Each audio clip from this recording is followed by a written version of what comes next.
floor is yours, Mr. Sanders. Thank you, Professor. Good afternoon, colleagues. First of all, we would like to thank Mr. Mark Holzer, our host, the National Center for Public Performance at the Institute of Public Service, Suffolk University, Boston, in collaboration with the Commonwealth Secretariat. We also wish to thank the symposium co-chairs, Professor Trivedi, representing the Commonwealth, and Professor Mark Fudge from the University of California.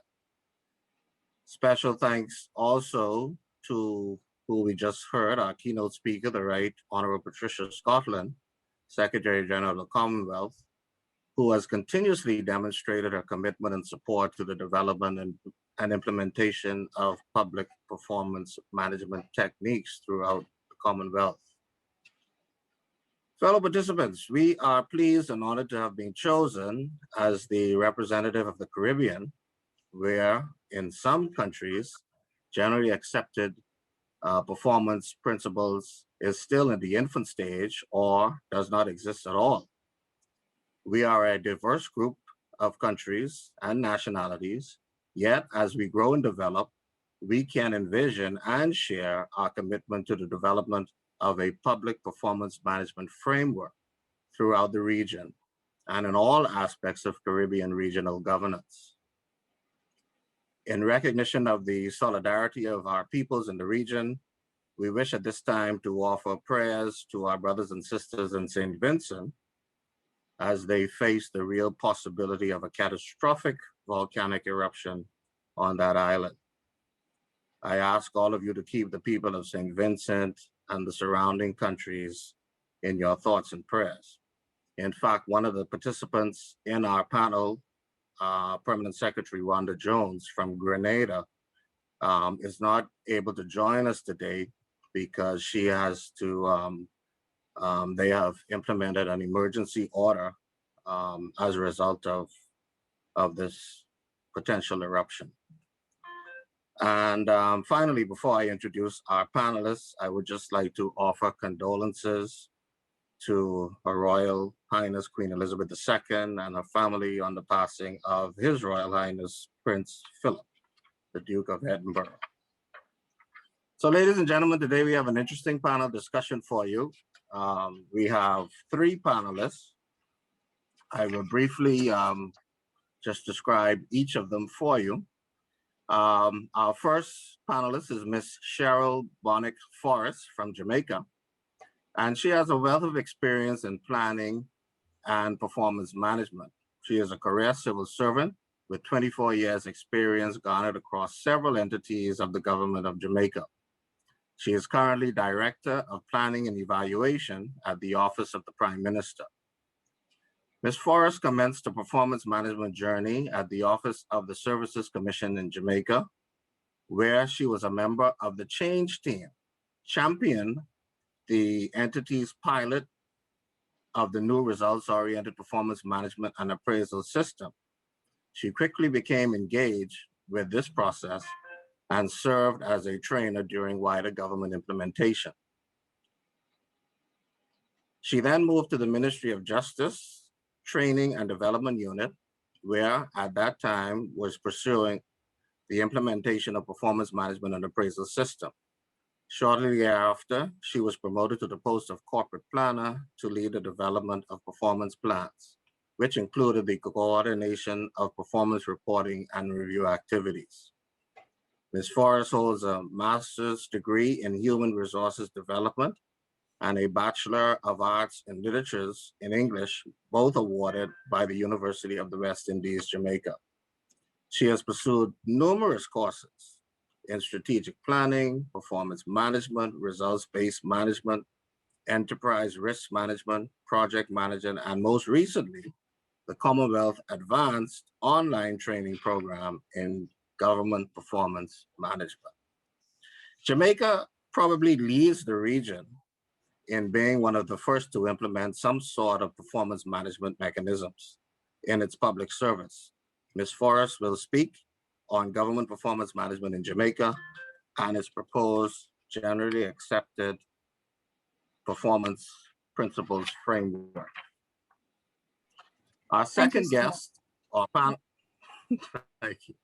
Our second panelist is Commander Dr. Daryl Dindile, who currently serves as Chief Personnel Officer in the Personnel Department for the Government of Trinidad and Tobago. He was appointed to this post in January 2019. He is also the principal advisor to the state on terms and conditions of employment, which includes responsibility for over 90,000 employees across the civil, police, prison and fire services, and the Trinidad and Tobago Defense Force. He is also the secretary to the Salaries Review Commission and the Human Resources Advisory Committee, which is charged with the development of terms and conditions for top office holders in Trinidad and Tobago and state enterprises. Dr. Dindile holds a bachelor's degree in human resources management from Anglia Ruskin University, a master's and doctor's of education degree from the University of Sheffield.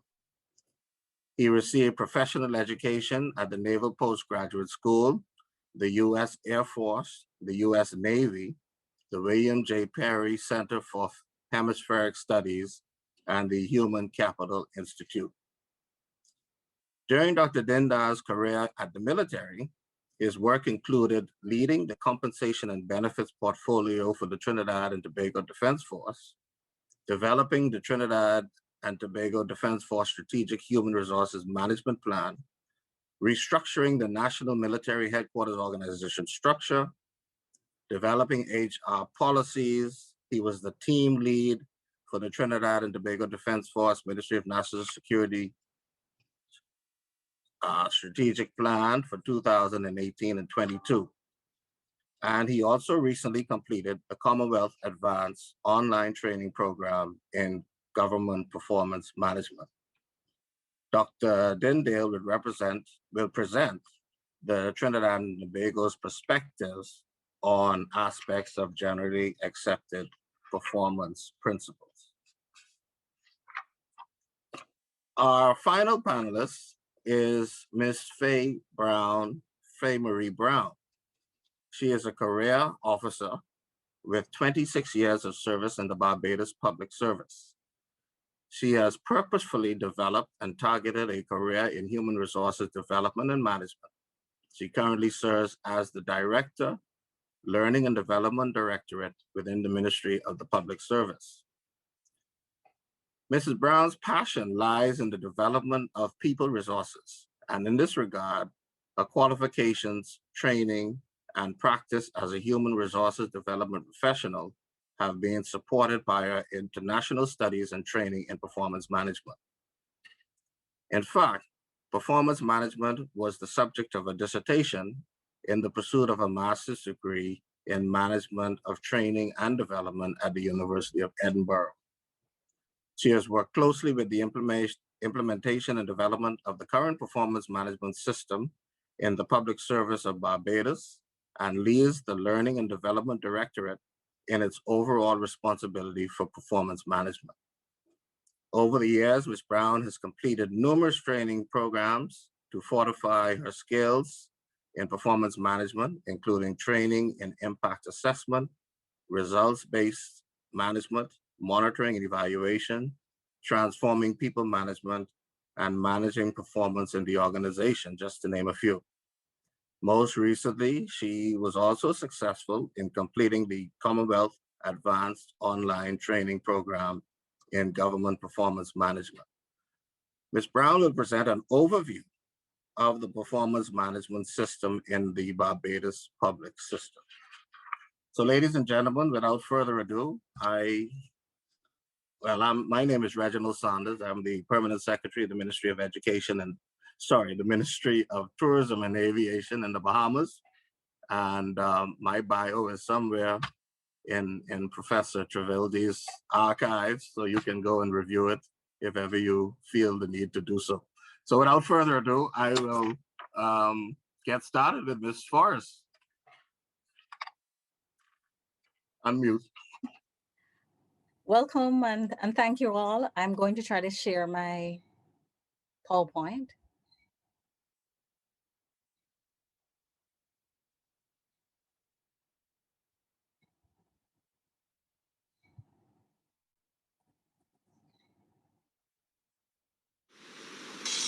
Let's get a little breeze on this land.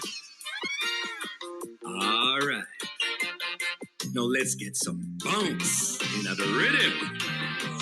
All right. Let's get some fire on our hearts. Now that is what we call all right. Run, come, get some Jamaica. All right. With that warm welcome to all, just giving you some of the Caribbean vibe before we start. Um, as mentioned, my name is Cheryl Bonnick Forrest, and I'm going to take you through the journey that Jamaica has been on to develop its GPMS. It's not at the destination, but it is well in throttle. We're building the car to take us to the destination. We're building the capacity of the driver. And I'm going to show you a little bit more about some of the milestones that have been taking, steps we've been taking toward building out and achieving our objectives. Now, there's some key activities and policies that have come into being that have started the process, even preceding what you're seeing here, which is 2006.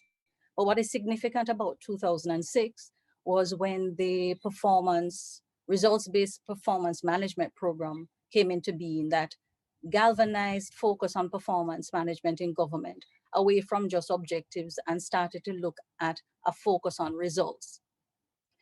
And the first phase of our system was there built out and started in 2006 with results-based performance management at the individual level.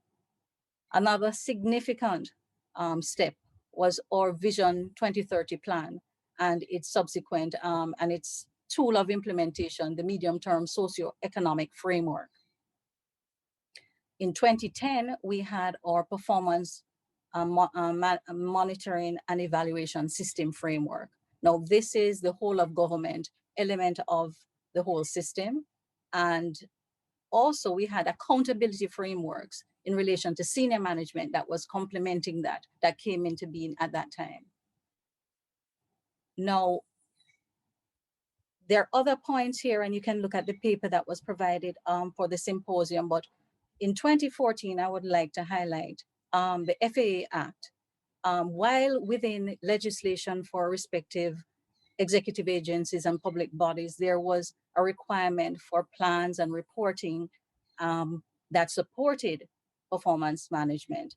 The Financial Administration and Audit Act, which ties all of us together in terms of budget, in 2014, aligned itself with planning and required formally and in legislation that plans, budgets must be aligned medium term and also required reporting. In 2015, to support that, medium term results-based budgeting was implemented. And in 2019, of note is also the fact that electronic underpinning to support PMIS was put into place. So that's relatively new. And just to note, the Vision 2030 MTEF also is supported by electronic system. Now let's look at how the system is aligned. For Jamaica, the real objective is achieving Vision 2030 or whatever national plan will come subsequent. And for this to work, there must be alignment from that upper perspective straight down to the individual action. Like the driver in the car, if we don't get the individuals to be operating in accordance with what we're aiming to do and achieving those things, we'll not be successful. And I don't know if that's why the other members of the panel seem to have also a history in performance management or human resource management of some sort. But notice here, Vision 2030, it has its own operating system. The National Performance Management System is there that supports the Vision 2030 and the MTEF monitoring. Whole of government, PMIS, and that trickles down from whole of government business to strategic plans, 4 years, they're to be aligned to the MTEF or the MTF, which is a medium-term economic framework, which is a 4-year financial breakout of the budget with forecasts. Then you have the operational plan, which is to be aligned to the budget as well. And then you have divisional plans and individual work plans. Now, when we're looking at Jamaica's system, we, as I mentioned before, we have to view it in the context of being built out. We have, from the assessment and the questionnaire completed in the course as it relates to the gap, Jamaica, for the most part, has checked the box as starting on the train, on the trip in achieving these relative principles. But there are areas of weakness. There's areas for growth, and some are symptomatic of the stage of development that we're at. I've tried to do a rank kind of score here, highlighting to you the areas that we kind of, for the most part, we're on track with green. In the green, we have the performance management system as we illustrated. Where we are on track, but needing to be strengthened is that in the terms of performance measurement, at the individual level, we can arrive at composite scores. We have weighting and prioritization, establishing, how much percent is core competency, how much is objection, and how those things are calculated. But at the organization level, more strides would need to be taken to implement that composite score. We have whole of government management in terms of the PMIS. We have an accountability framework and documents that speak to holding persons accountable from the PS level down. We have the PMAS that's excellent in assigning responsibility because it's results oriented and is an excellent tool to drive. However, with all tools, just in the case of the analogy used with the car, if we don't have the drivers using the tool properly, we won't have maximum benefit. So what we have been experiencing is the culture shift that requires us to build the capacity and the relevance of the system for persons to come on board and better utilize and adhere to the process. Incentive systems exist. Where we have given it a light green is because we don't really have incentives for the individual level. Not individual, sorry. Totally incorrect. We have tons for the individual level and for organizations to a degree, but departmental level within an organization is, in central government, is not an emphasis at current. HR integration is heavy and strong. Transparency, strategic communication is uneven across entities dependent on the strength of legislation and relevance. Now, in concluding, I want to just reiterate that it is very critical to Jamaica to get our car, which is the GPMS, in tip-top shape because we're driving to the destination of our Vision 2030, which is Jamaica, the place of choice to live, work, raise families, and to do business. And for us to achieve that, it is so important that every arm, efficiency, every arm is aligned and we are accomplishing what we set out with the resources that we have. And with that said, one love, and I hand over back to the chair. Thank you, Ms. Forrest. Very interesting topic, and it's good to see that Jamaica is progressing in the direction of GPM and developing that whole aspect of it, and how that sort of links in with the 2030 plan for the development of your country. I'm sure there'll be questions, so we'll just hold off on the questions until the other participants are presented. And so now I'll ask for Mr. Darrell Dindile to make his presentation, please. Dr. Darrell.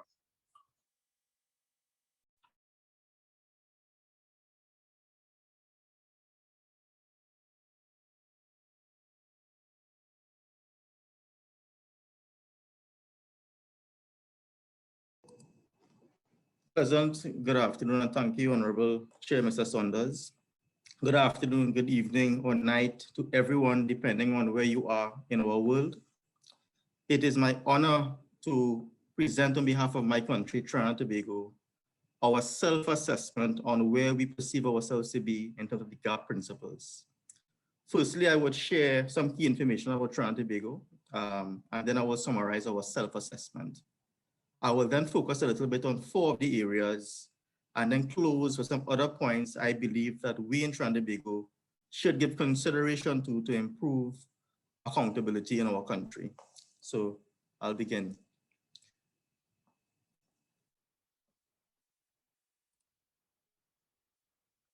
So this is a quick dashboard of Trinidad and Tobago.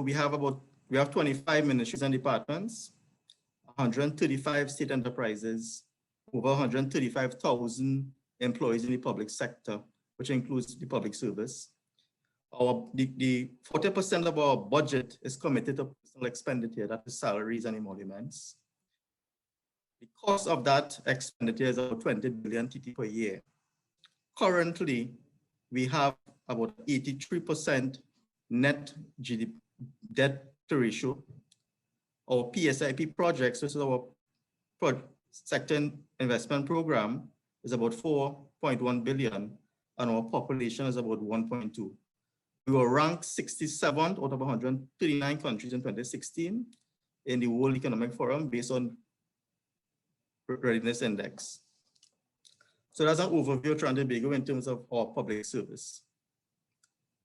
The next slide is a self-assessment of where we believe we are with the GAP principles. In Trinidad and Tobago, we have our National Vision 2030. We have a National Performance Framework.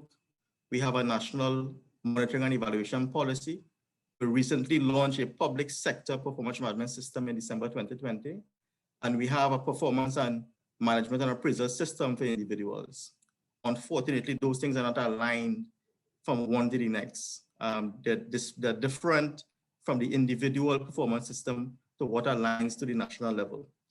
In terms of the measurement methodology, and this is more on the PSIP side, recurrent expenditure, there's no composite score, but the assessment that is done is more descriptive, even though we have key performance indicators for PSIP projects.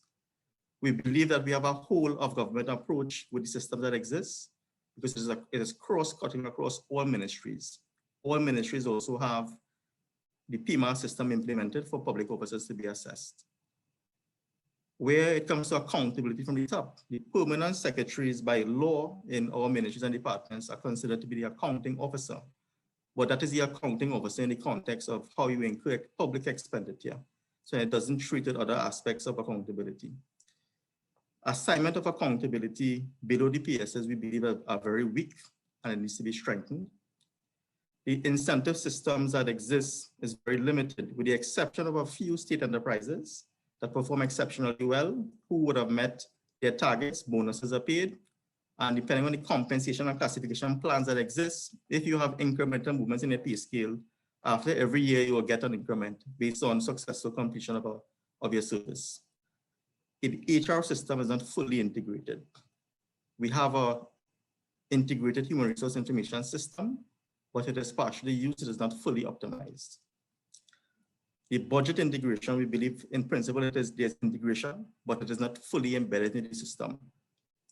Transparency, we believe there's a high level of transparency in our country based on all of the reporting mechanisms that exist in the parliament through joint select committees of parliament, the Auditor General's report, which will not speak on management issues, but more auditing from a financial perspective. The Ombudsman, we also have the Industrial Court that would treat with bringing persons to account for any impropriety that they may be alleged against them.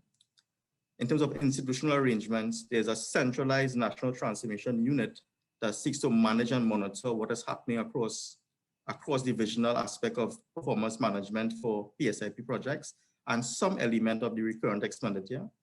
In terms of communication, there's a dedicated Minister of Government who has responsibility under the Office of the Prime Minister to communicate on government's plans and objectives and challenges on an ongoing basis. And this is below the Office of the Prime Minister. our legal foundation is simply for us a part of the budget process. There's no other legislative underpinning that support accountability, but there are several institutions that support and provide information through mechanisms for persons to account on the performance of their roles and functions. So that's an overview of where we are. One of the principles, the 4 principles that I've highlighted, which is the performance management system, the incentive system, the HR system integration, and institutional arrangements are 4 of the areas I'll speak a little more about. So in Trinidad and Tobago, we are very good at preparing the documents, the strategic plans, the visions, and all of the policies that lay out what we have to do. Where we fall short is on how well are we treating with implementing these plans and procedures that we see as critically important for the development of our nation. So we have these things, and all of government goals and strategies are pivoted on 5 main thematic areas. And this is now a National Vision 2030 document. So to a large extent, monies that are provided for ministries and departments, their special plans and programs are all aligned to achieve these 5 thematic areas by 2030. And there's a short-term plan, a medium-term plan, and the long-term plan to achieve that objective. The Ministry of Planning in our country is the ministry that's responsible for preparing these documents, disseminating it, providing guidance to all of our ministries and departments. What is critically important is the performance management system for ministries and departments, which works in tandem with this, but it is not integrated. So recently, in December 2020, our Ministry of Public Administration and Digital Transformation launched the Public Sector Performance Management System. This is a system where all ministries and departments will have this system embedded into what they're doing to achieve government's mandate. So it will have an aspect to treat with citizen experience, service delivery, governance accountability, and learning and growth. Importantly, this system also treats with the aspect of performance of government to citizens, government to the business, in terms of the business sector, and government to government arrangements as well, in terms of treating with foreign direct investment. So far, only 6 entities have started this particular plan because it's being piloted and we're in the first phase. So this is something that we are going to be rolling out to other ministries and departments to treat with the performance of those ministries and departments to align to our Vision National 2030 document. The other key area I would like to share is that the performance management and appraisal system is not at this point in time aligned to either of these systems. So that's a gap, no pun intended, but it's a gap in our system to treat with how we are able to ensure every individual's performance is tied to the organization's performance and its alignment to our National Vision 2030 strategy. And that is critically important. The next area I would like to share is the area of incentive. And I picked this area to share because I believe that our culture as Trinbagonians is that we have a naturally competitive spirit. And as it stands right now, the incentive system in our country is very weak, because with the exception of a few high-performing state enterprises, bonuses are paid. And you may get an increment depending on how you perform on an annual basis. And it's not a significant reward, but it's a part of the compensation structure. And we believe that one of the areas that would help us provide some more impetus to our people, given our competitive nature, is to treat with strengthening the incentive systems for performance within our country.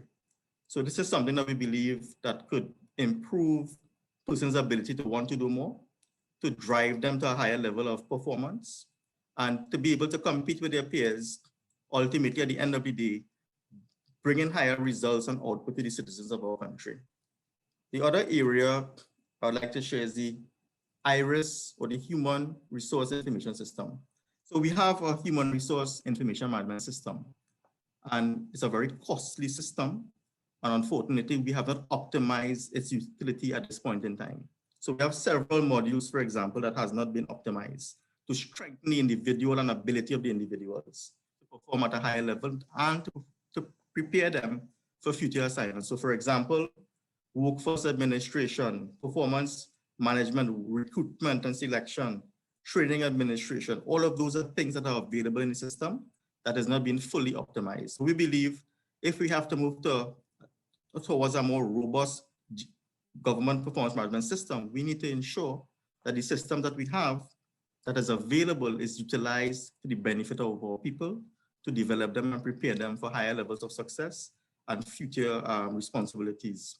So one of the things we want to share is that we need to introduce more modules in that information management system. We need to also strengthen our performance management and appraisal system.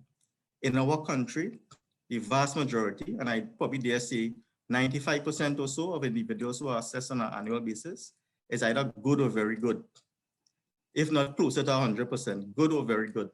But if you speak to citizens, they are less than satisfied with the services that ministries and departments are providing to them.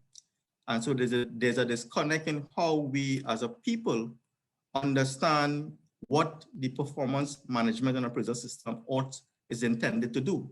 And that is not a white hat, black hat approach, but really is to identify strengths and weaknesses of individuals to allow for interventions to be able to strengthen whatever challenges they have to make them more efficient in the work that they have to do.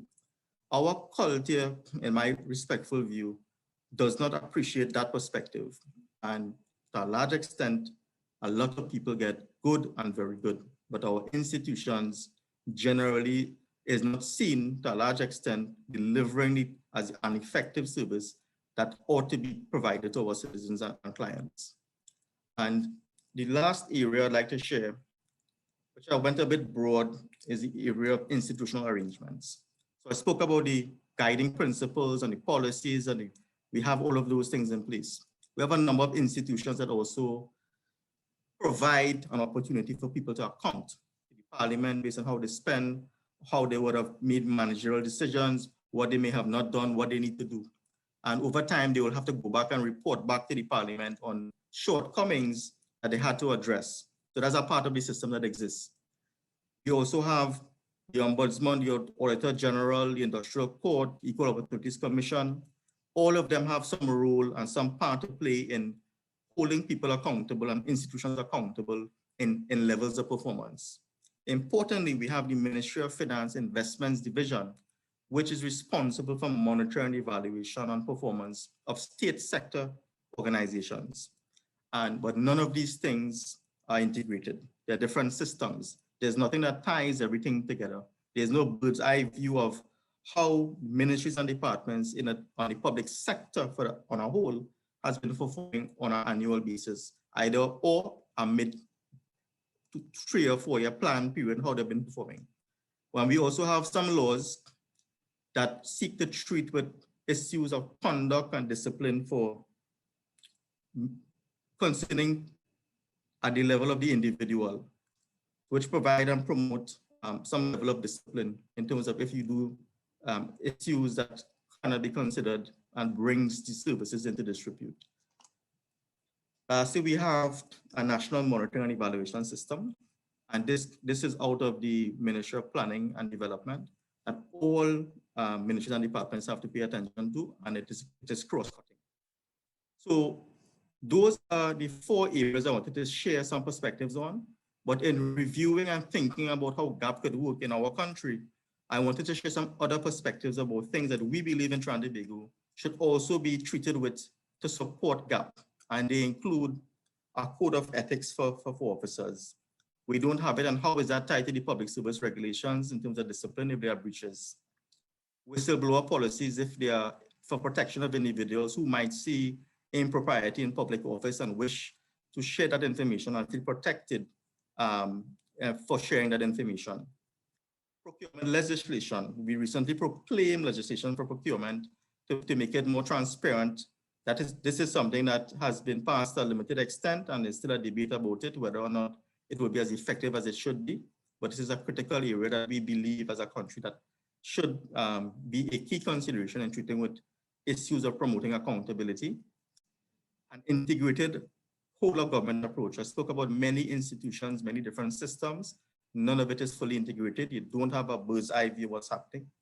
You have elements of what's happening in different areas, but nothing ties it together.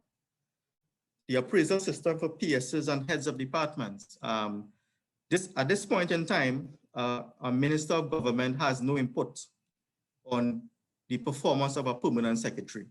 A permanent secretary is assessed by the head of the public service. So there's a disconnection, and there's little formal input on a minister's direction in terms of achieving a government's mandate for PS. A PS is held accountable by the head of the public service and the Public Service Commission. So there's no performance agreements or contracts between a minister and a permanent secretary. An inspector general system, and by this I mean some central agency, perhaps at the level of the office of the prime minister, or an expanded portfolio at the Ministry of Public Admin or planning, that has the capability to have a bird's eye view of all of these systems together in an integrated approach.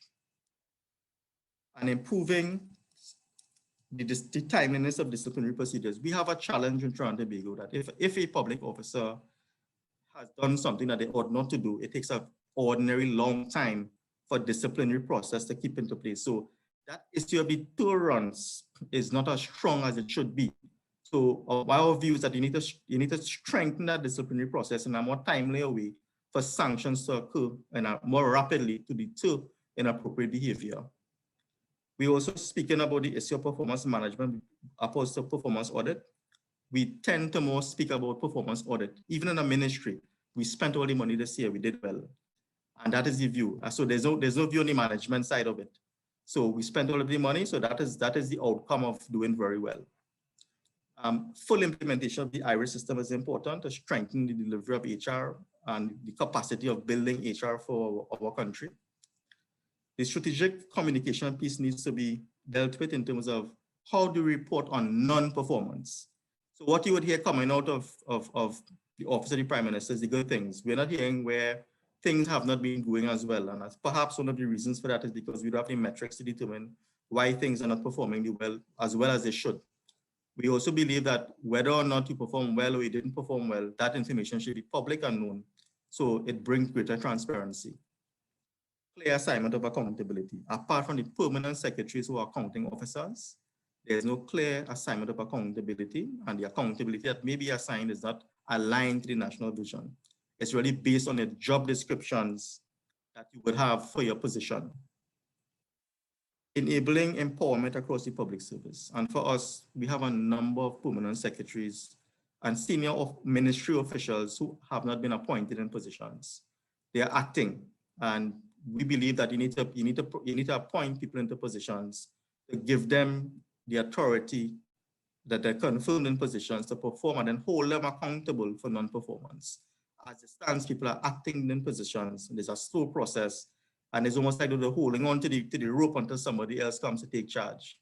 That's an issue for us. Another thing for us is some of the complex organizational structures that create issues. You have large structures that sometimes have too many levels. We have a division called the Public Services Consultancy Division that is reviewing all organizational structures. It's a government mandate to determine those ministries and departments are the appropriate size, they're properly staffed, they have the right levels of competence that they should have to perform at the levels of which they should. And this is something that has to occur because there are views that some ministries and departments simply do not have the organizational structure, the people, the processes, and the systems deliver on government's mandate. And lastly, we need to push very, very hard to treat with our smart government approaches for digitization. And I don't mean digitization of records, I mean digitization of services. So those are the other points of consideration we believe that should also occur to strengthen our country's ability to implement a more robust government performance management system. I thank you all. Honorable Chair, I hand over back to you.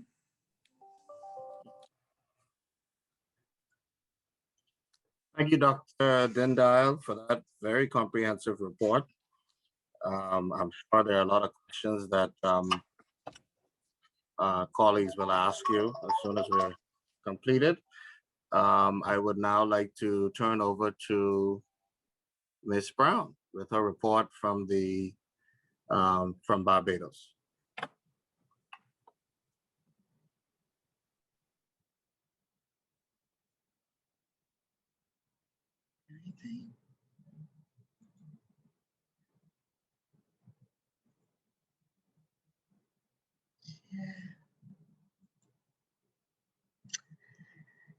Good afternoon, and thank you, Reginald, for the introduction.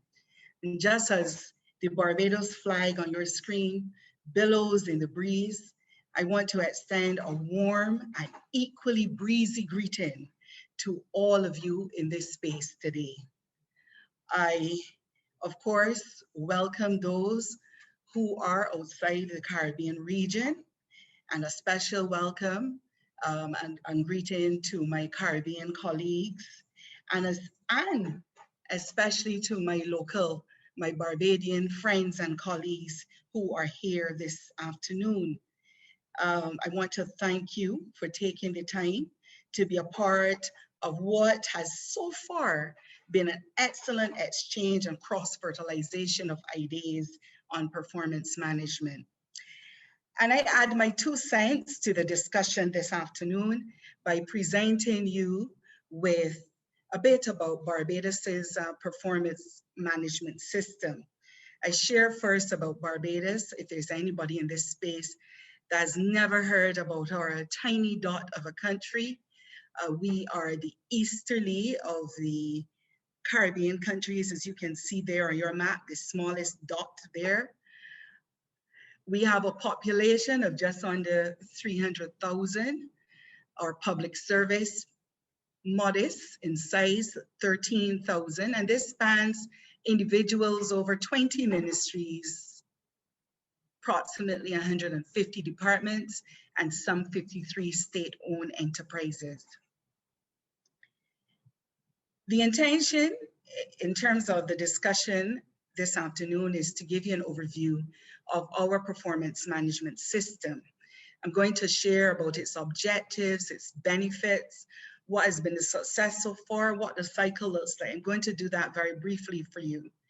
But where I want to place most focus is on how we measure up to the generally accepted performance principles and the considerations for us moving to even implementing the commitment for results SMART process. So what is our performance management system about? Our system is called the Performance Review and Development System. It is an organizational approach to improve performance by aligning planning with management objectives. It links corporate planning and budgetary cycles, and it links these to plans for ministries, divisions, teams, all the way down to individual work planning. Essentially, the process involves not just the planning, but setting the objectives, coaching, reviewing, and giving feedback. So that the PRDS system actually actively links the work objectives of individuals to the objectives of the public sector. It is enshrined in our legislation, or one of our principal pieces of legislation, the Public Service Act, has stipulated the requirements for the use of the PRDS tool and the requirement, the compliance for it to support performance management, performance improvement, and effective decision-making in all areas. This process is some 20 odd years old now. And over the years, we have added inputs to improve its effectiveness. But essentially, it was born out of a public sector reform thrust. The government of Barbados would have recognized that to achieve its development objectives for the country, that it required a public service that was responsive, that was infused with new values, that had a sense of mission and purpose in order to be totally imbued with a spirit of renewed professionalism and to simply promote excellence in public service delivery. So those are the objectives essentially and the purpose behind the PRDS system. What does it look like in practice? Well, it is a cycle It starts at the commencement of our financial year, April. And it involves a planning meeting where managers and supervisees sit together with the prerequisites of their strategic plans, the national focus, ministry strategic plan, your job description, and they plan their work targets for the year. The cycle features 2 progress meetings, one that happens July, August, the other one November, December, and then bringing up the rear is the final appraisal meeting, which happens in March of the following year. And the focus of today's discussion really is, how do we measure up? How do we measure up against the generally accepted principles, performance principles? The first principle speaks to having a system. And the good news is that yes, we have a system, and it's one that operates against the maxim that what gets measured is what gets done. And so therefore we focus to a large extent on what our priorities are. With respect to the measurement of the system, the process does use an ex-ante approach in its agreement on the meaning of performance, what that performance looks like for every individual. We start with our national strategic plan in whatever form that is manifested. In 2018, when the new government assumed office, the focus was on renewing or recharging our energies into achieving our economic growth and development. And so we had a new plan, the BERT plan that is colloquially referred to, the Barbados Economic Recovery and Transformation Plan. And so that plan set the agenda from 2018 to present. So our plans provide us with the input for defining goals, setting objectives, and the targets for ministries and departments. And ministries and departments in turn take these plans, which are based on national priorities, and these inform the work plans of all the entities under that ministry's remit. PRDS covers all aspects of organizational performance. In terms of managerial performance or an agency performance, assessment of managerial performance is facilitated through the assessment of all persons, regardless of the level, from line management all the way up to the top of the department. And in addition to which, we have a 360-degree feedback mechanism which assesses the performance of executive level managers. So this would include your permanent secretaries and CEOs and heads of department. There is still some focus on agency performance, albeit in a limited way, but it is considered within the context of the annual budgetary and estimates process. Our Minister of Finance leads those estimates committee meetings in the review of the ministry's performance against the ministry's priorities and objectives. And this annual exercise allows for the reprioritizing or new prioritizing of activities for the upcoming financial year. In terms of methodologies used for performance management, there are several prerequisites which we have in place to ensure the effectiveness of the PRDS process. We have vision and mission statements which articulate our objectives, activities, and indicators, clearly defining those. And with that, individuals are therefore better able to define their targets and at the end of the year to measure their performance outcomes. Now with the PRDS, there is alignment. There is alignment between vision, mission, objectives, etc., because these are our prerequisites. And we also have some specific prerequisites that are critical to the success of the process. And that includes our strategic plans, our job descriptions with complete performance indicators, organizational charts and procedural manuals, which must clearly define the standards of performance. Now, while objectives are not necessarily weighted, they are prioritized, as I would have said before, based on the strategic direction of the government. But the system provides for a clear definition and rating scale on what constitutes excellent, good, average, and poor levels of performance, and for which a composite score is derived so that officers have an idea of where they are moving. The system involves the whole of government. All persons who are members of the Barbados Public Service, with the exception of the police force and the teachers, for whom separate systems exist, they are all involved in the PRDS process. Government's objectives, as I would have said before, are communicated to ministries for translation into the key objectives and key performance indicators, and these flow through into departmental work plans and individual work plans. Now let's look at principle number 4 in terms of accountability from the top. PRDS provides for accountability at all levels, particularly those who sit at the top of the organization.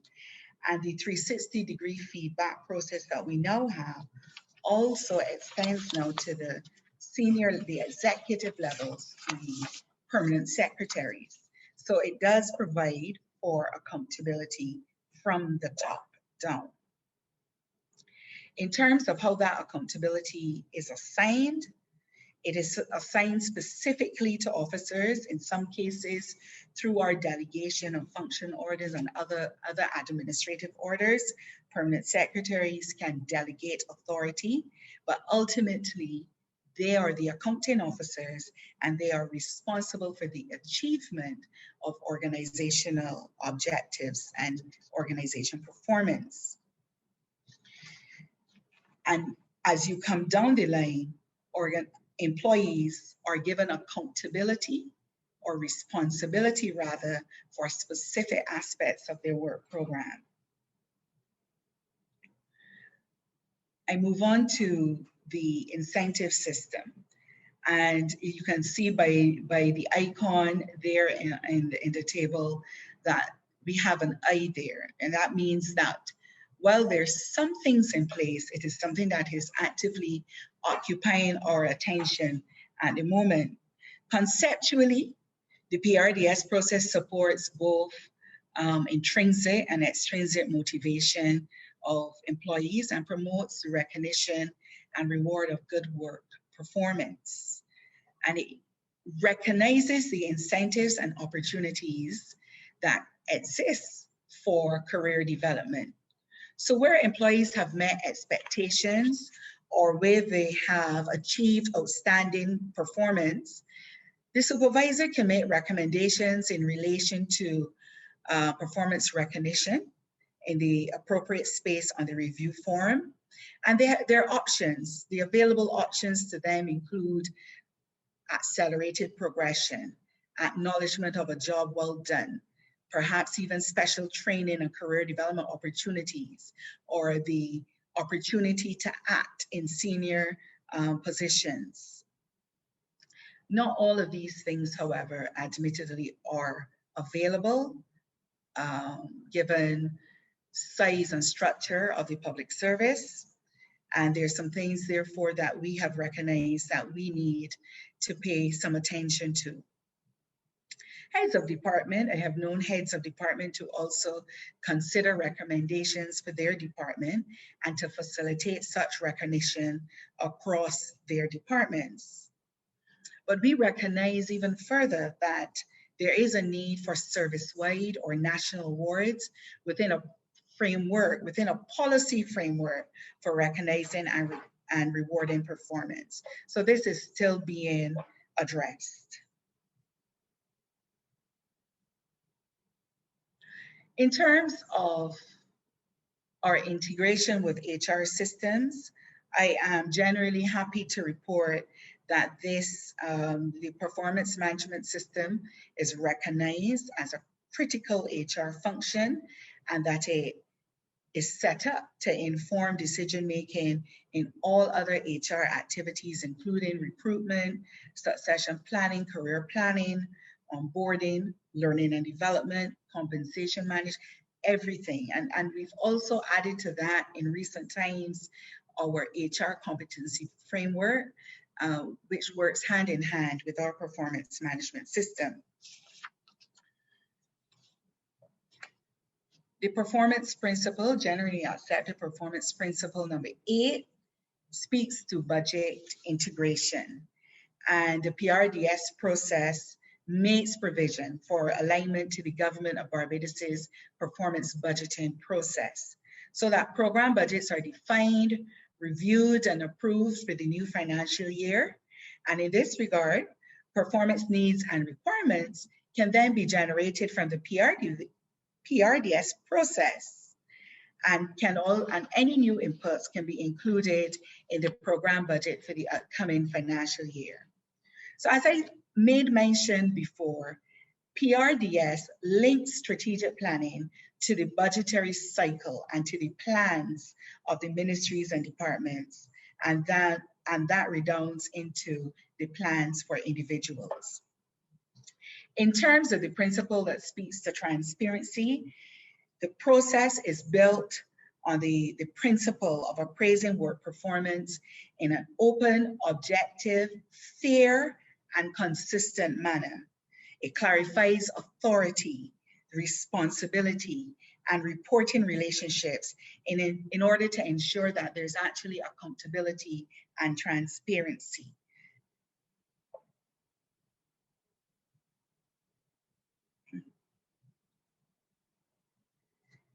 I move to number 10, principle number 10, institutional arrangements. Now, this is also one that is in progress at work. We're working on this one. There's no provision right now for ex ante or ex post scrutiny outside of the government framework. Permanent secretaries are ultimately the accounting officers in their respective ministries, and they collaborate with the government minister assigned to the ministry, and together they give an account for the ministry's performance through cabinet and parliamentary avenues. Effective communication strategies is the performance principle at number 12. At number 11, in earlier change management activities in promoting PRDS, there was a communication strategy then, and that focused on sensitizing and promoting the system. So it would have featured many infomercials, radio and television programs. It would have resulted in the printing of numerous materials which would have been disseminated to support the use of PRDS. At this juncture, the Learning and Development Directorate would have inherited performance management as a line function just 2 years in, but we have continued in this trajectory by issuing actively communications on PRDS. So we actually issue some reminders to the entire public service electronically to remind them of activities required within the respective cycles. We would have done some videos and cartoons on how to utilize the system. And then we would have also developed a number of learning products to support the use, the widespread use of PRDS. I mentioned before, in support of principle at number 12, that there's a strong, at least I believe so, strong legal foundation in that it is enshrined in the Public Service Act. And from there, we have also developed guidelines for managing performance and the performance challenges that from time to time crop up and could end up into disciplinary matters. If you've been listening closely, you would recognize from the presentation, therefore, that the PRDS system, while it had the potential, and it was certainly designed to be able to develop this. It had the potential to move us to a stage where we should have been able to measure organizational outcomes. We have focused a lot of our energy, however, on individual performance management. And as we think forward to where we are going next, it is here that we welcome, and I certainly welcome the contributions of colleagues this morning on their implementation experiences with the CFR, because that's our next step. So our next step is to twin PRDS and this focus on individual development, performance development, to that of organizational performance and being able to measure what the organization is actually able to achieve. So those are my thoughts on on where we are going and our immediate next steps. This brings me, therefore, to the end of my presentation, and I welcome the opportunity to answer any of your questions and to clarify anything that may not have been easily understood. Reginald, I turn it back over to you. Thank you, Faye, for that very, very, again, comprehensive presentation about Barbados. And I'd like to thank all of my colleagues for their wonderful presentations. And I'm sure there are a lot of questions that are brewing amongst the participants. But if I can just start off with the questioning. What the, all of the presentations that we have listened to all morning and ours in the region indicate that we are all at various stages in the development of performance management mechanisms. We all also participated in the advanced online training course on performance management, where Professor Trivedi instilled in us those essential ingredients of a generally accepted performance principles. I would like to ask you panelists, from your own country's perspective, what would you think, or what would you say are the two leading principles that you have developed or are essentially on their way in this development within your country? And what are, say, the two principles that we need to focus more attention on in your specific perspective? We can start with Ms. Forrest. Just unmuting, right. On the way, although we have not cracked the code fully on the national level composite score, we have, for the most part, in terms of results-based management and focus, have made considerable strides since 2016, the start of the program, in terms of having the national level, the whole of government level, and the individual evaluations, those systems demanding a results focus.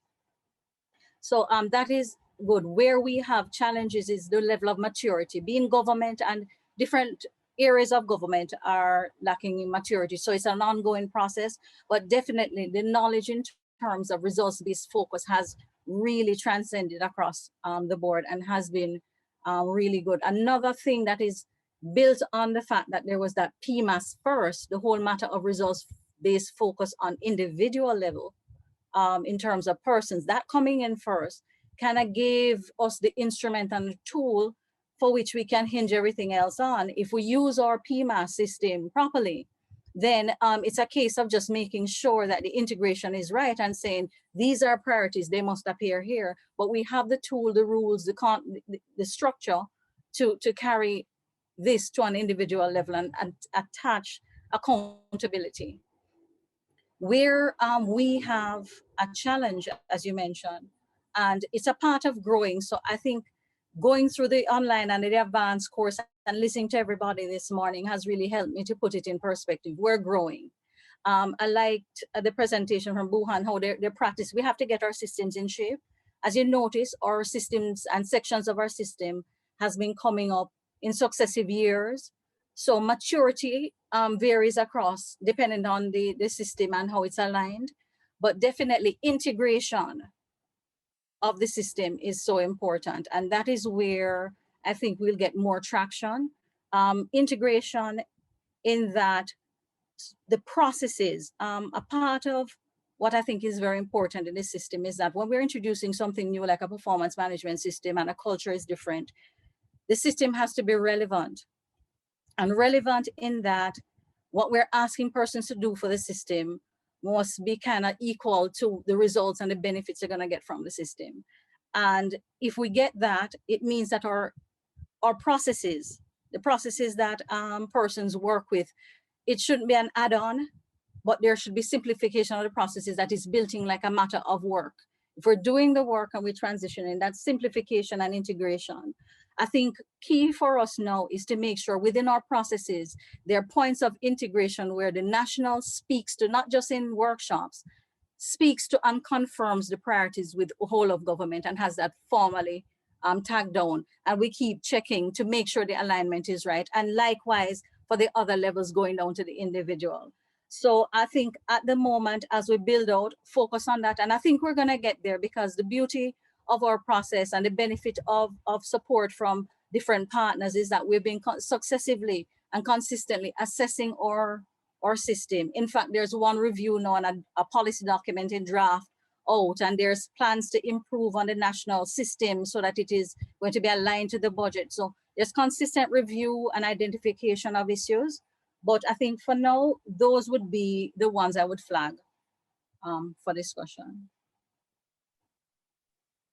Thank you. Dr. Tyndale, Dial.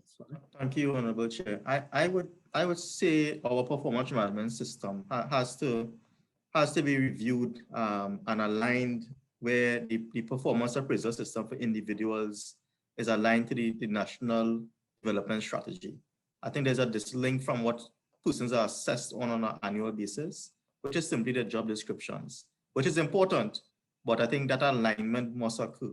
What is an important thing for us is that the launch of the public sector performance management system in 2020, I think that is a critical component for us to be able to develop and improve the level of service delivery. Ultimately, service delivery for our citizens is a key thing for us. And that system that was launched in December 2020 is a system that will enable all ministries and departments to be assessed against the level of service delivery. One of the challenges I foresee with the system notwithstanding is that it's going to be piloted.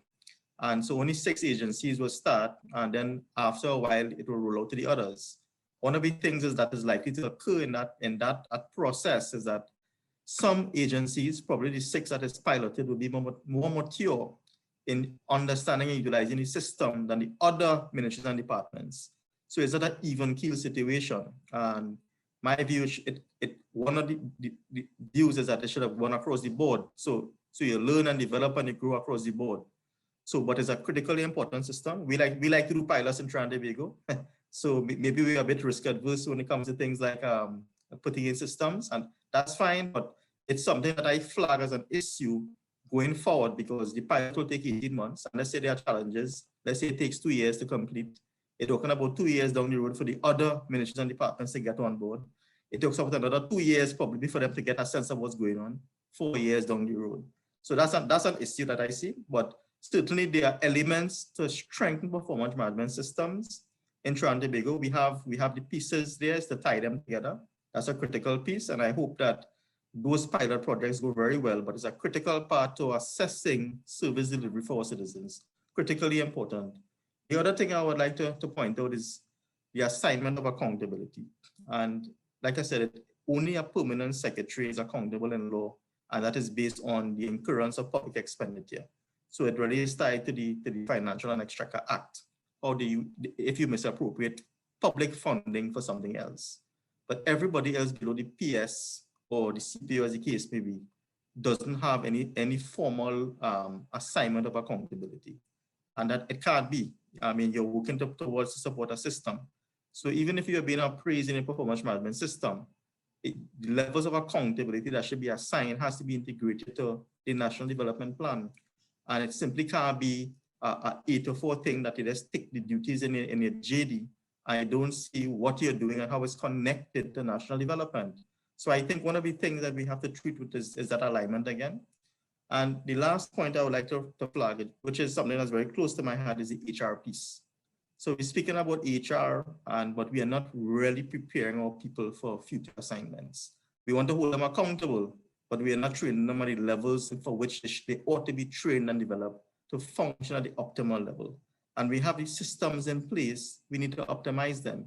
So I think that's a critical part. We need to do that. We need to be able to prepare our public officers for future assignments and train them and develop them as best as we can. And once you're able to do so and you're convinced that you would have checked those boxes and those individuals have erred, then of course you provide the sanctions for them.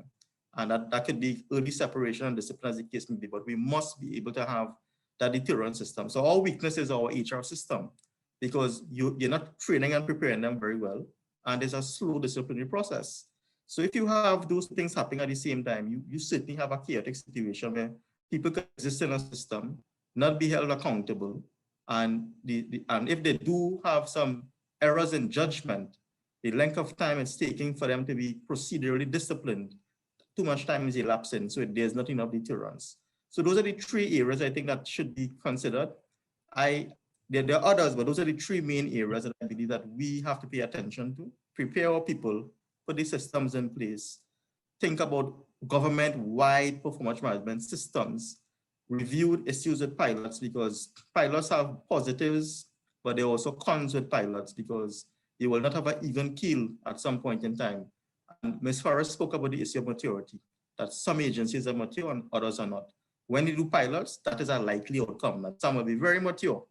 The systems, they understand it, and the others will not. They'll be catching up. So you will not have an even keel in terms of how you roll out a system to say, look, this is a true overview, a bird's eye view of government performance management if you have systems like that.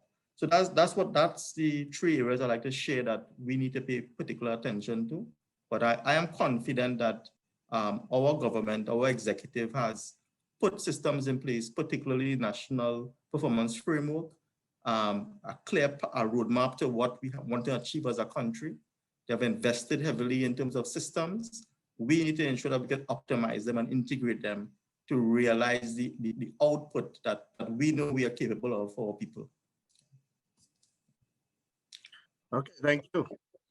And Faye? And Faye, I'm going to limit you to 1 minute, please. I will try. You know, the challenge of being the last speaker is that you get caught up in what the others were saying, and you almost forgotten what the question was. But I want to support what Like Dr. me to repeat Dindal. the question? No, I'm good. I'm good. Oh, okay. To support what Dr. Dindal has concluded about the importance of people to the process. And my practice has borne testimony that when people understand the expectations, when those expectations are clear, that they understand the what and the why and the how of what they're required to do. And that makes a difference in the performance that is delivered. As I reflect, though, to answer the question, Reginald, on the question, to answer that question about the essential elements for me, I want to start by saying that GAP, to my mind, provides us with an excellent roadmap, whether we are now at the stage of building a performance management system or whether we are at the stage of re-engineering or wherever our performance management systems reside right now.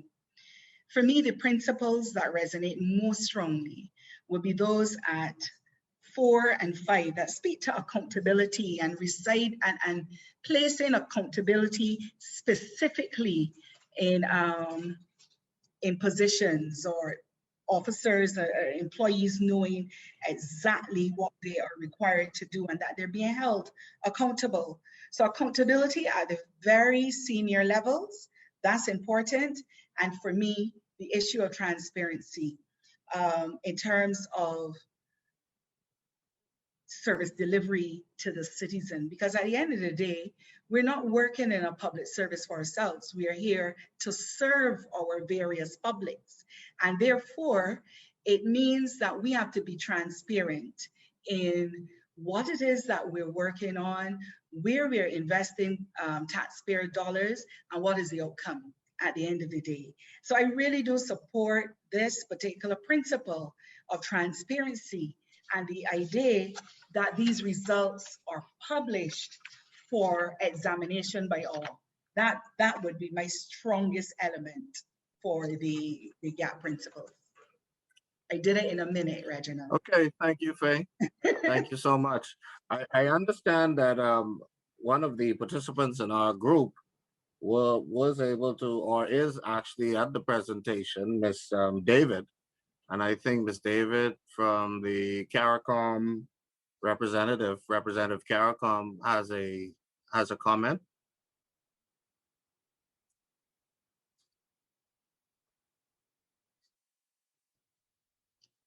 Are you there? Good afternoon, everyone. Good afternoon, colleagues, and thanks for the opportunity to be able to provide my views from the level of the CARICOM Secretariat on the principles of the GPS and also performance management systems. I'm not sure if you want me to go through the presentation or you just would like me to answer your question, the question based on what you would have asked the panelists. What I would do is I would defer to Professor Trivedi. How much time do we have, Professor? We have about 8 minutes now. 8 minutes, wow. I think there are two questions also in the chat, in Chair. the chat. Yeah. Maybe just you can share, Ms. David, you can probably just share briefly the perspectives from the from CARICOM. And maybe we can post the presentation in the group. Okay, that would be fine with me. So generally, my presentation or my views does not really differ from what the panelists just spoke about. I'm looking at the characteristics of a well-functioning government performance management system. We were able to review the 10 core elements to look at where is it we can implement strategies to better improve what we're doing. I must say that even before the training, there were some elements that we didn't incorporate. And I think it's because this training brought some sort of new perspective in terms of performance management for government systems. So I would just like to say that on the front of strategic planning, there is a strong strategic planning foundation and base. For the very first time, the community, and when I say the community, I mean the member states, regional institutions, and the CARICOM Secretariat, they were able to, through a consultative process, develop the first strategic plan for the community. This strategic plan has clear objectives and result statements, and it is grounded basically in the strategic development program. Based on the architecture of this, most regional institutions align their strategic plans for the organization to that community strategic plan. And also member states and the Secretariat also align their strategic plans to that community strategic plan. In terms of the institutional arrangements, within the CARICOM Secretariat, which is the administrative arm of the community, there is a strategic management department that is responsible for monitoring and evaluating performance, both at the level of the Secretariat as the administrative arm, and also at the level of the community, looking at how these three implementing partners are contributing to the results of the community. Additionally, I would like to say that in terms of the accountability and transparency, it starts from the top, because based on the Treaty of Chaguaramas, which is a legal document, it has established functional community organs and bodies for which the community is responsible to for reporting. And based on these reports, decisions are taken in terms of the direction and the way forward for implementing development programs. In terms of managing the performance management system, there is an RBM policy at the level of the Secretariat. And currently the Secretariat is working with the World Bank to help member states, the 15 member states, to adopt RBM policies that would be aligned to their strategies or to the development plans, and also the regional institutions that's also associated with the community. In terms of the performance measurement methodology, there we have a significant gap. And because of this methodology or lack of a robust methodology, we find that a lot of the reports or the performance reports that have been developed to look at progress made in implementing the interventions are mainly descriptive. And so this is one of the areas we would like to move away from. So at the level of the Secretariat on an annual basis, a work program, we call it a results-focused work program, is developed. And this work program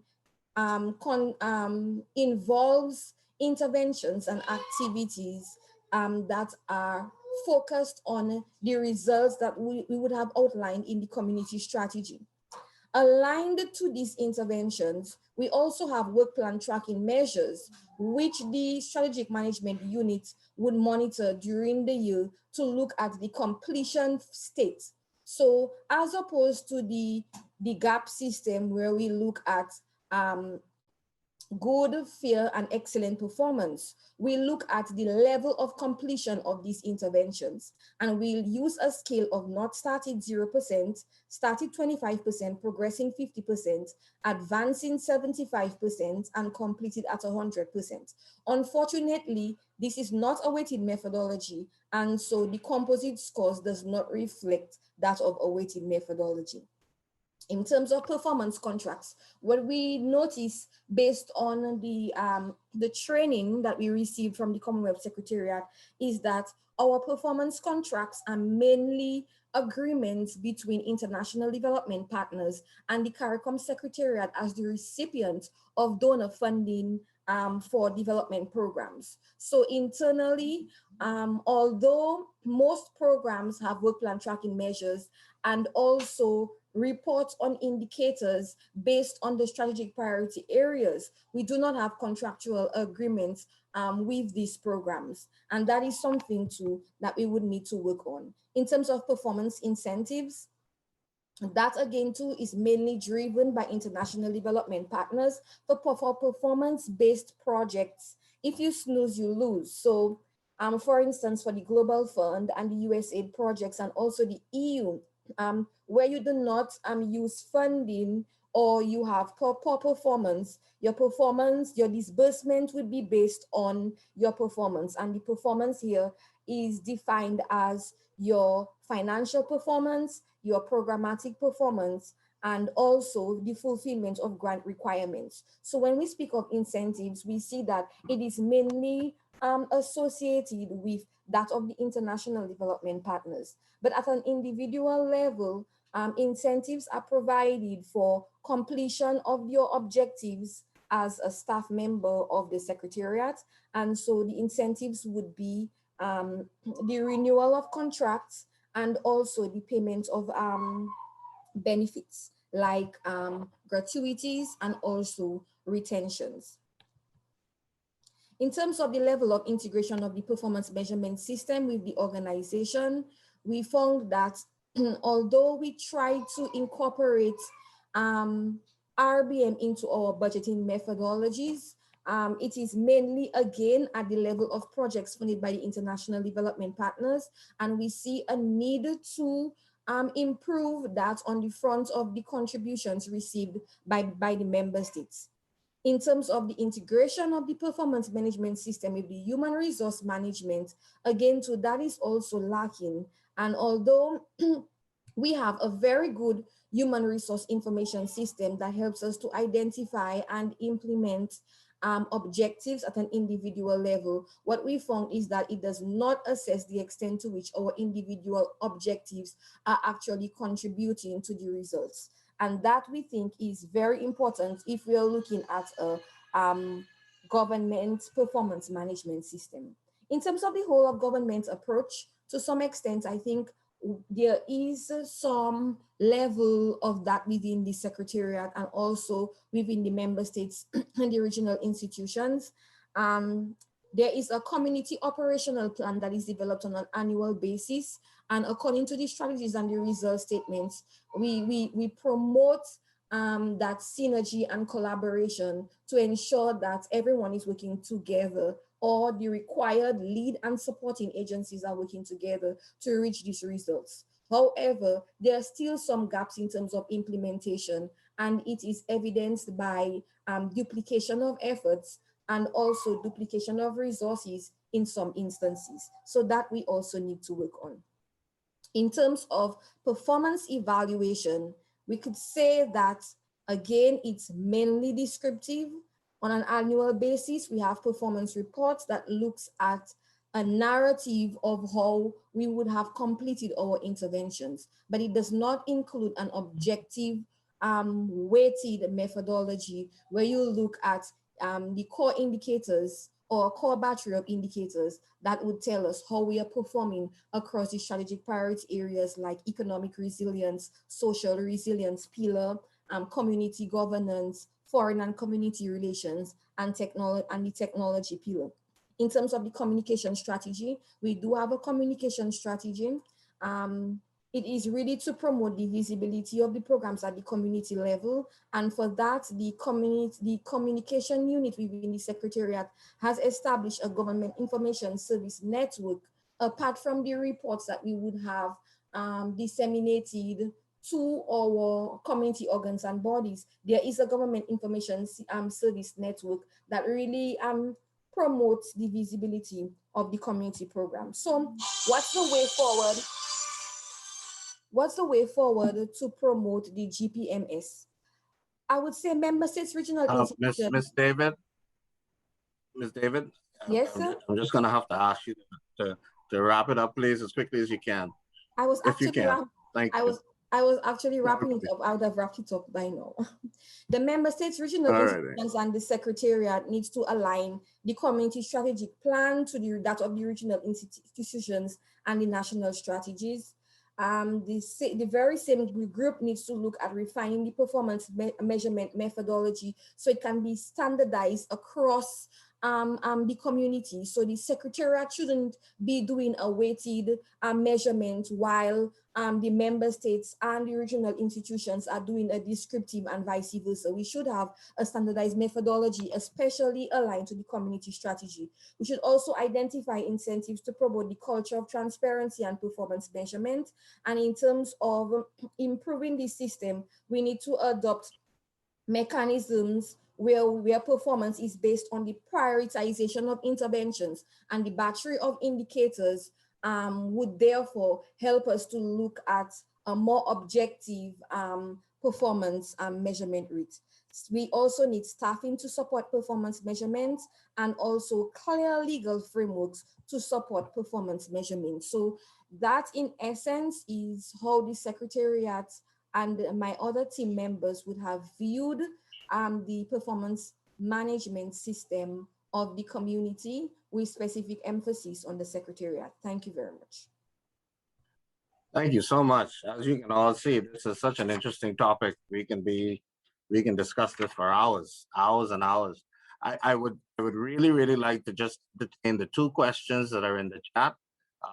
We can just do a minute each for the question, and then Professor, I'll turn it back over to you. Would that be okay? Yes, absolutely. Absolutely. We don't have, unless Samantha has something, I think we do have a gap between this and the Pacific panel. Yes, Okay. the Pacific's panel Um, will start at 4.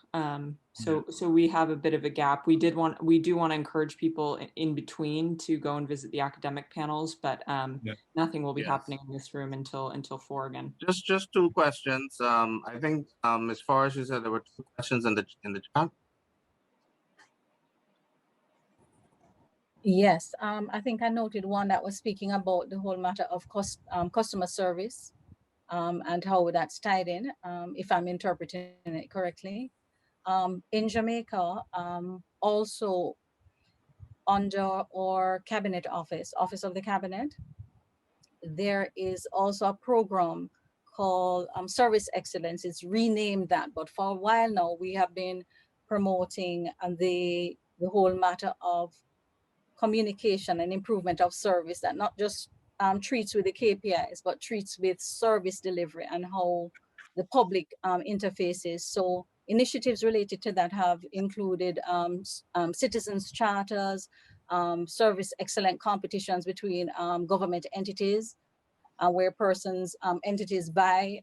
It's a voluntary program. They vie to be known as the top government service entity in terms of provision of service. We now have the system push it now into the ministries where we have to be developing plans, customer service improvement plans.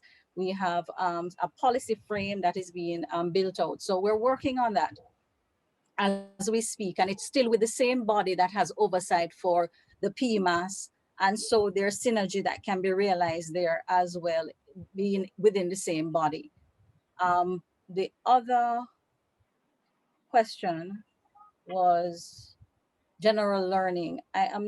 To be very honest, I have noticed that for the most part, the issues in terms of performance seem to be sort of like the Secretary General says, it seems to be majority the way people behave, because I don't know if any of the other panelists know, but I think the issues remain the same in terms of people, application, integration, and those other issues. But I'll hand over for other persons to jump in. If I can just get Dr. Darrell to answer, there was a question on the floor about, and I'll just read it. Beyond setting goals, targets, reporting, budget links, etc., are these processes in place to use the performance info to manage day to day, such as is done in the US via performance staff or in the UK via delivery unit problem solving sessions? Would you like to address that question? Sure, Chair. Thank you.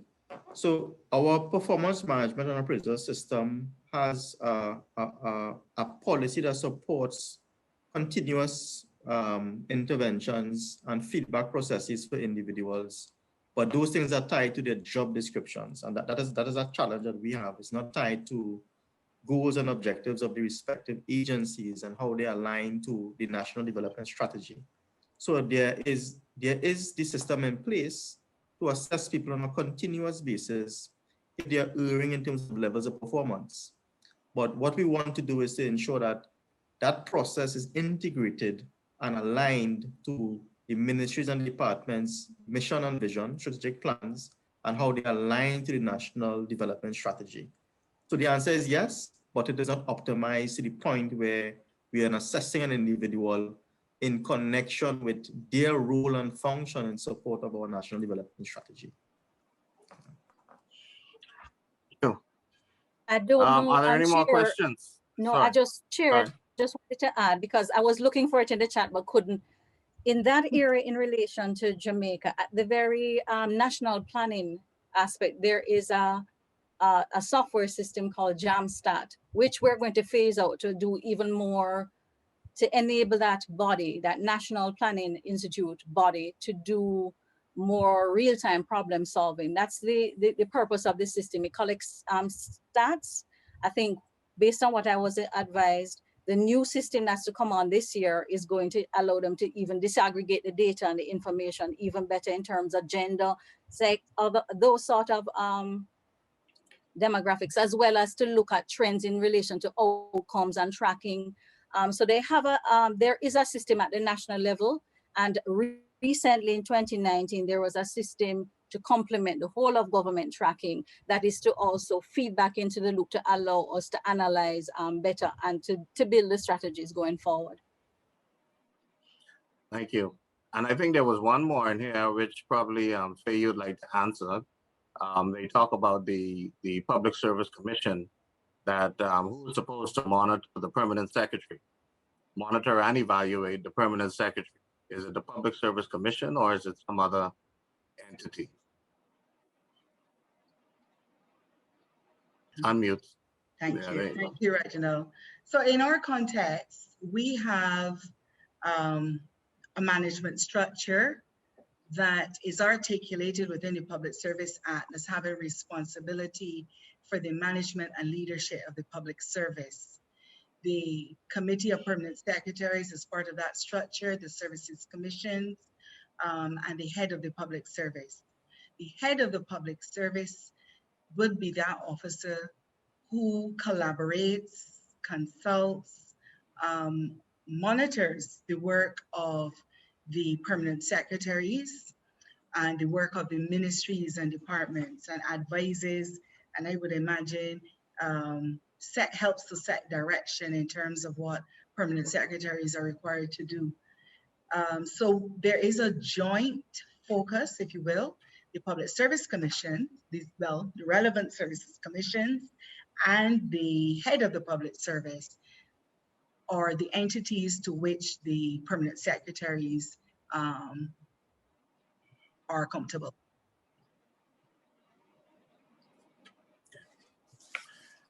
Thank you. Mm-hmm. And there's a further question. There's a further question, Reginald, from Naomi, who asked who we consider to be the head of the public service. So in our context, and here in Barbados, we do have a named assignment within our public service, so that an appointment is made to an officer to discharge the duties of head of the public service. Right. And in the Bahamas, it's the secretary to the cabinet who is in charge of the public service in our structure. Mm-hmm. Any more questions? Dr. Trivedi, do you have any questions for us? No, I mean, I think it's brilliant. I mean, this is some of the best presentations. And thank you very much. My only question was, if you had to just choose one thing you were to do right, what would it be? One thing that was completely right. I mean, you know, there are lots of things, you have connection, but if there's one thing which is like, without that, you couldn't do any other thing, what would it be in government performance management? I'd go with the transparency factor, that principle of publicizing the work and results of each ministry. But just to be, you know, argumentative, not contrarian, would be to say that why would you publicize something which is wrong? What if it is wrong? And you know, but even that adds accountability to be able to come forward and say. I mean, you know, in our countries, they put people in jail for wrong things, and you know, they just. I mean, you know, and after 18 years, you find out it was just never happened. It was built up. So I think doing the right thing, that is getting the right answer from the beginning. Nothing can be done if you can't evaluate the performance. And here I heard, and I think this is a new thought, I must admit, that in terms of sequencing, it was said by several, I will not name, that it's important before you do the individual performance, because our focus has been on individual performance. You must, you know, you must figure out the institution. It's not individual. Individuals work to improve the institution. That's right. You know, and so if you have got that wrong, no matter how sophisticated you have the individual performance measurement, if you're starting, what are you linking it to? So unless you're clear and you're measuring it properly, then I think it's like people are rowing, but if the whole boat is going in the wrong direction, or if there is no traction in the boat and they're rowing and you're measuring the rowing efficiency, whether their hands are going in the synchronized manner and whether they're putting the effort and they're doing all that, but this could be sitting on the land, not even in the water. And they're just making the movements and the boat is not moving. So the boat has to move. It has to move in the right direction. So I think being able to measure organizational performance is the key. And I think it's not a major revelation. If you look at private sector, I'm not comparing. I mean, I've lived, and all of us have lived long enough not to make that comparison. Where does it start? I mean, it starts at organizational bottom line, and then everything is linked to it. But if you measure it wrongly, then you're linking everything to the wrong metric, so to speak. And so there's just a thought that if there was, I was thinking that I think I think it's all summed up. I think you're hitting on something that I would have added in terms of the relevance. Without the measurement, nothing else is relevant. If we're not going to be knowing where we're going, there's no relevance to the system. Why are we doing it? So at the core of whatever we're putting forward, there must be some relevance. And I think the department, sorry, Mr. No, I was saying Saunders. if I could add to it, the question that you asked, I guess for me, the most important thing would be the establishment of clear goals and objectives, because there has to be clear goals and objectives from which to measure. Yes. Agreed. And once you have the clear goals and objectives, then you can prioritize these things and lead to the success of any sort of performance management system. But I think in public services throughout the region, and I could be wrong on this, but what we do not have is clear rules, even in terms of evaluating employees. Employees, we give them, a job description, yet we don't evaluate them based on their job description. We evaluate them based on, whether they come to work on time or how they interact with colleagues and all of that sort of stuff. So clear goals, I think it has to start from the bottom and go straight up to the top. There has to be clear goals, clear objectives, and a clear vision for what you want to accomplish.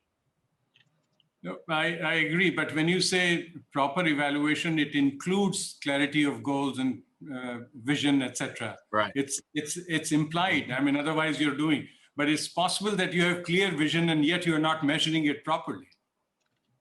Correct. See, then what? So you say, I have total clarity, this is what I want to do, but I don't know how to measure it, and hence you stop. So if you include measurement, that that overall the institution is moving in the right direction, it's moving at all, I think then you have, and you're absolutely right, clarity is a necessary condition for proper evaluation, but clarity is not, you need clarity to be able to evaluate, but if you just have clarity, you may not be making, you're clear, but you stand still, you're just there. You got nirvana, you're in a pose, meditating, you've got the clarity, but nothing else is happening.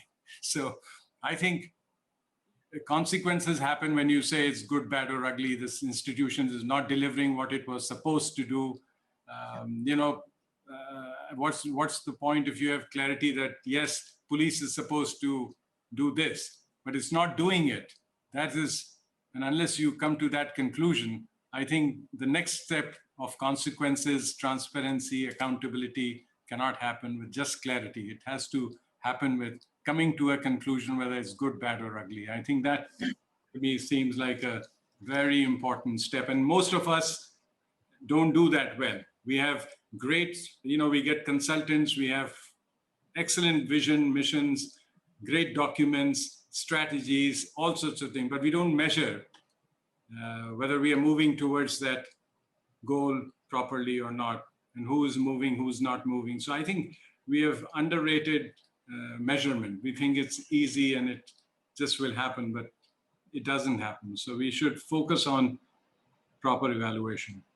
But anyhow, more on that when we discuss the Pacific.